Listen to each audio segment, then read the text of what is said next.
ఐశ్వర్యములకు నిన్ననుసరింపగలేదు, ద్రవ్యమిమ్మని వెంట దగులలేదు.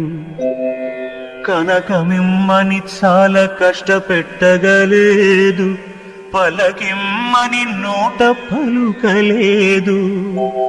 సొమ్ములిమ్మని నిన్ను నమ్మి కొల్వగలేదు, భూములిమ్మని పేరు పొగడలేదు. బలమునిమ్మని నిన్ను బ్రతిమాలగాలేదు, పశులనిమ్మని పట్టుపట్టలేదు.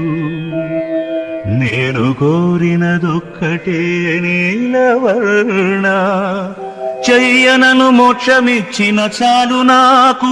భూషణ వికాస శ్రీధర్మపుర నివాస, దుష్ట సంహార నరసింహ దురిత దూర.